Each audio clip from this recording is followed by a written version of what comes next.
Hey folks, Real Honesty with John Ritlin. I'm John Ritlin. This is my top 10 worst matches in WWE Extreme Rules history.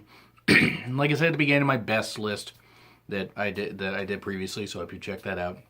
If you don't, I'll briefly explain. I'm not including anything from the One Night Stand era, even One Night Stand Extreme Rules '08.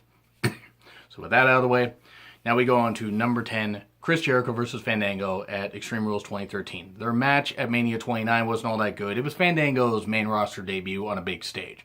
The grandest stage. Same with Big E. Fandango at least won his debut match, even if it wasn't all that good. But, I mean, my problem wasn't...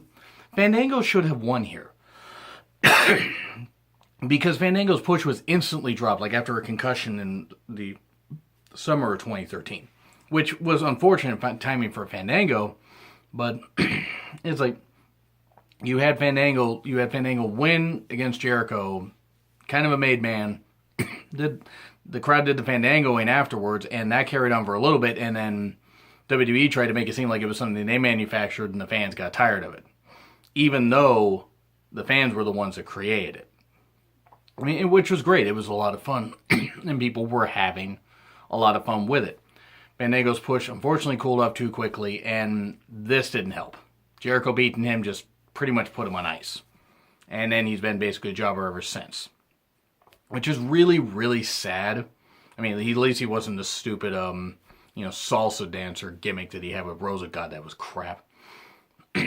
But this match just wasn't all that good, and it was unnecessary. Fandango should, if they were going to do it, Fandango should have won here. He didn't, and it nullified the Mania 29 win. Number 9, Cena versus Batista, Last Man Standing match 2010. Extreme Rules. No, the end of their I Quit match, you could argue, wasn't all that good either, but the end to this was even worse because the reason it was worse is because Cena duct taping Batista's feet and everything, around the post, he can't get out, he can't get up. It just made Cena seem petty and weak. It didn't make him seem like he was doing anything he could to survive. Because I'm not saying Batista should have won here. I think he should have won a Mania 26. And then if he had lost his title here because of that, because Cena got a rematch, then there would have been a little more fire to the I Quit match. But yeah, Cena doing this, it just made him seem cowardly, it made him seem petty, and it just wasn't good. I mean, it wasn't a bad match till the finish. But the finish kind of killed it. I mean, the match wasn't great, and you did have Cena or Batista yelling back at the kid, "I hate you too," which was nice. I mean, this kid's like, "I hate you, Batista. I hate you too." That was great. That was great stuff. It was either here over the limit. I think it was here at this one. Some of those matches in 2010 mixed together for me. Yeah, the finish really killed it. And then number 8, Sheamus versus Mark Henry strap match at Extreme Rules 2013. A lot of 2013 early on in this. It was a black guy getting whipped with a leather strap. I mean, what else do I need to say? First off, the Sheamus versus Mark Henry feud wasn't all that great anyway. It was just something that came out of, Mania 29 because Henry had beaten Ryback, but then got beat up by Ryback the next night, and then Ryback entered a feud with Cena. That was weird. Yeah, Sheamus and Henry, it was a limp match, and leather strap matches, chain matches, all that stuff, bull rope matches, they're not hard to pull off with the right guys. These guys had no chemistry. Number 7, Bray versus Cena, steel cage match, Extreme Rules 2014. Bray should have won clean here, but no, they had to monkey it all up. They had the lights go out, some kid appear as Cena was about to exit the ring, and they had this stupid dubbed over voice thing of the kid, singing he's got the whole world in his hands. Oh, Bray's taking over the C Nation. He's corrupting the C Nation. It was a shit finish. And it was a shit finish because it did nothing for Bray because he lost. He lost. The next month, I mean. That feud should have established Bray as, a main event guy right just about a year after his debut. Well, just under a year after his debut. And it didn't. It's just Cena and creative basically burying people. And I'll say creative and Cena because it's creative telling Cena what to do. But yeah, I didn't like it. The match was kind of limp anyway. And just that whole singing kid thing was just ridiculous. Number 6, Cody versus Big Show, a tables match for the IC title. That's 2012 Extreme Rules. The lone really bad match there, I mean, that I can remember just being like, well, that was crap. not a match that was short where it's like, okay, I can forget about that. Big Show had beaten Cody Rhodes and ended his 200 plus day IC title reign because Big Show needed his Mania moment, even though he didn't. And then Big Show turns around and loses the title by getting knocked off the apron. His foot goes off the apron, his foot goes through a table, so he loses. And then Cody has an IC title reign for like a little bit, and then Christian beats Cody, I think at the next pay-per-view, not Over the Limit, but it was the pay-per-view after that, which I think was No Way Out actually.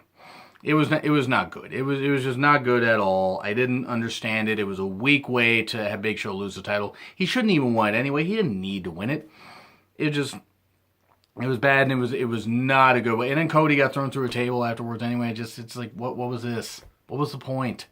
It did nothing for anybody. Number 5, JTG versus Shad. The Crime Time members explode in a leather strap match from Extreme Rules 2010 as two black guys whipping each other with leather straps. Did Michael Hayes book this shit? Did somebody else book this shit? I mean, it was just, oh God. I mean, it was just... I'm sure that wasn't the intention, two black guys whipping each other, but this was just so bad. I'm like, oh, it was just... The overtones are just bad racial divide here. It was just so bad. I mean, oh, it was just so bad. But anyway, yeah, former Crime Time members.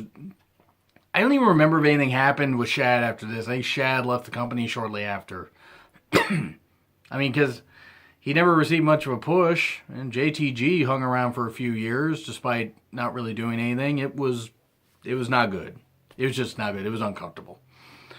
Number 4, Ziegler versus Sheamus in a Kiss My Arse match. Because it's a Kiss My Arse match. In PG wrestling, it's just bad. The feud itself wasn't all that great. And Ziegler getting the win, but then Sheamus turning around and bro kicking him anyway. What was this? What was this? This was crap. Absolute crap. And did nothing for either guy. I mean, this whole feud did nothing for either guy. It was really, really bad. And honest to God, made it some of the worst TV that they had done in a while.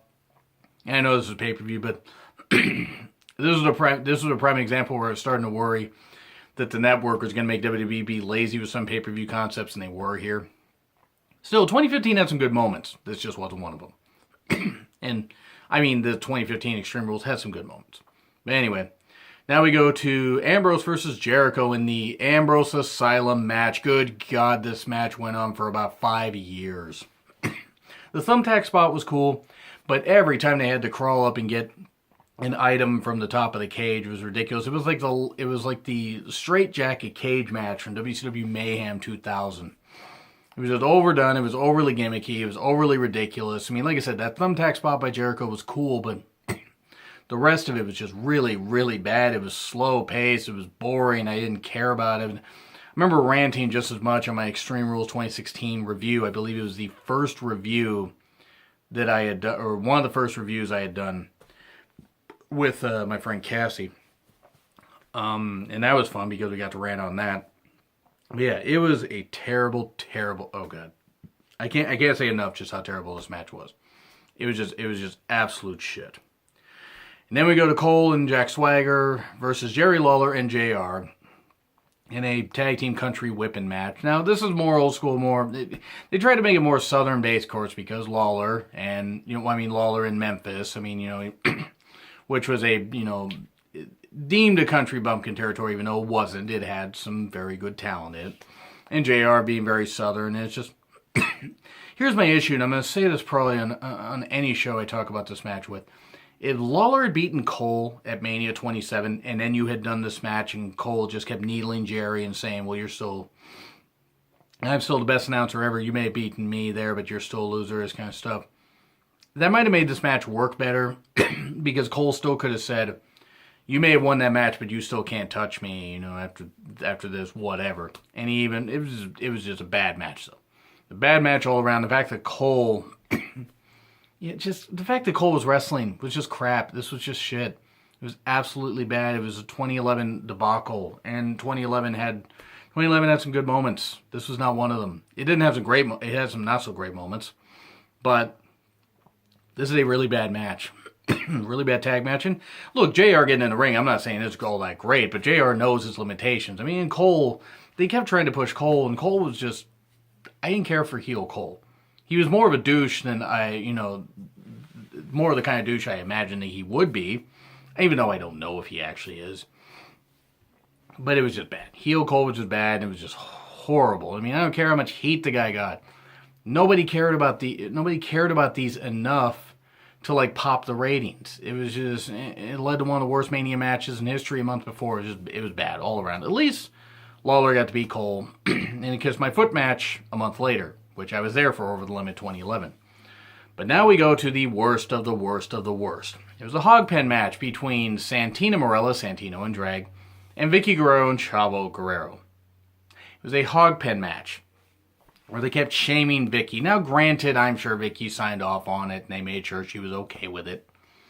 But it did nothing for Chavo, did nothing for Vicky. It was just more, it was, the hog pen, because Vicky had weight on her, God forbid. I'm not saying I found Vicky attractive. I'm not saying I ever found Vicky attractive, but good God, how dare she look like a human woman, considering she wasn't an actual wrestler. So she didn't have to be in the best shape. But just, the Santina gimmick was terrible. I mean, it was no one asked for this. No one asked for this goddamn match, and this was crap. This was just one of the worst matches. One of the worst matches in history. I mean, to call it a match is pretty ridiculous. But just the fact that Vicky and Chavo were just basically embarrassed, it was ridiculous. It was ridiculous. It was just bad. I'm going to leave that off at that. So anyway, do you agree? Do you disagree with what I said? Like, share, comment, subscribe. Twitter link is in the description. It's been Real Honesty with John Ritlin. I'm John Ritlin. I'll see you soon.